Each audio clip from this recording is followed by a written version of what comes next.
कांग्रेस सनातन विरोधी है, हिंदू धर्म विरोधी है, जैन विरोधी है, बौद्ध विरोधी है, सिख विरोधी है। ये कांग्रेस अगर है तो मुस्लिम तुष्टीकरण के आधार पर है, चाइना के इशारे पर चलने वाली कांग्रेस है, पाकिस्तान के टुकड़ों पर पलने वाली कांग्रेस है। श्रीमान मल्लिकार्जुन खड़गे जी, आपके पूज्य पिताजी ने भी जब आपका नाम रखा होगा तो आप समझ लीजिए मल्लिकार्जुन खड़गे का क्या नाम का अर्थ क्या होता है। इसका सोनिया गांधी जी को यह पता नहीं होगा, पर आपसे तो उम्मीद थी कि आप गंगा माता को जानते होंगे, आपसे तो उम्मीद थी कि आप भारत माता को जानते होंगे, आपसे तो उम्मीद है कि आप गीता को जानते होंगे, आपसे तो उम्मीद है कि आप गो माता को जानते होंगे।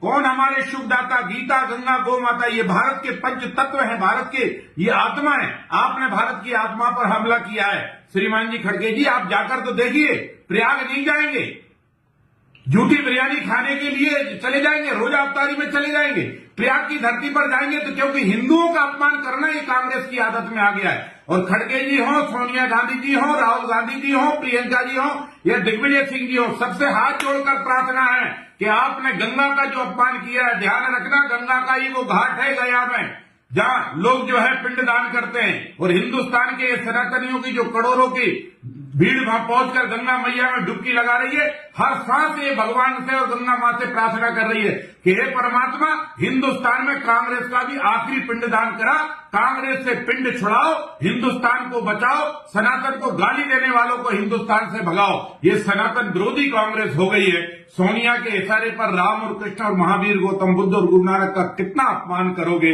अरे मल्लिकार्जुन खड़गे जी, सीनियर लीडर होने के बाद भी आपने राहुल गांधी से भी बुरा बयान दे दिया। इसका मतलब यह है कि पूरा कुनबे में भांग घुली हुई है, पूरा कुनबा ही राम विरोधी हो गया है, पूरा कुनबा भी सनातन विरोधी हो गया है। हम गंगा में डुबकी लगाएंगे, मोक्ष भी मिलता है। और गंगा में डुबकी लगाने से मालूम है करोड़ों नहीं अरबों का व्यवसाय भी चलता है। वहां जो प्रयाग की धरती पर जहां पंडित जवाहरलाल नेहरू पैदा हुए थे ना, उस भूमि पर जाकर पूछो कि कितने लोगों का व्यवसाय चल रहा है। आसपास के लोगों से जाकर पूछो, टैक्सी वालों से पूछो, होटल वालों से पूछो, टेंट वालों से पूछो, फूल बेचने वालों से पूछो, अगरबत्ती बेचने वालों से पूछो, नारियल बेचने वालों से पूछो। और पूछना ही है तो उस गरीब की आत्मा से पूछो जो साल भर मजदूरी करने के बाद भी ये कहता है कि हाँ परमात्मा का कुंभ आया है, चाहे मैं एक टाइम की रोटी कम खा लूंगा, चाहे हो सकता है 7 दिन का व्रत कर लूंगा, पर गंगा में डुबकी जरूर लगाने जाऊंगा।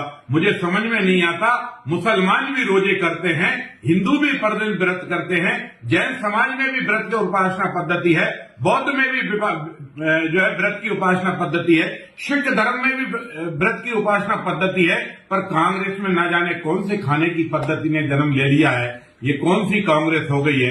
जिधर देखो गंगा को अपमान कर रही है, राम को अपमान कर रही है, गीता माता को अपमान कर रही है, और गौ माता के हत्यारों से हाथ मिलाकर पूरे हिंदुस्तान को अपमानित करने का काम ये कांग्रेस कर रही है।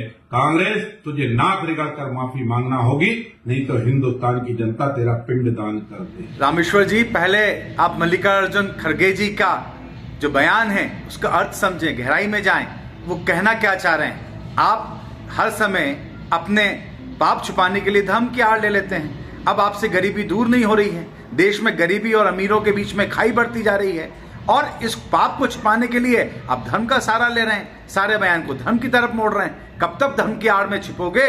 आपका जो काम है वो करिए, देश को आगे बढ़ाने का काम है, गरीबी दूर करने का वो तो आपसे हो नहीं रहा है, और अनगढ़ बयान देने लगते हैं।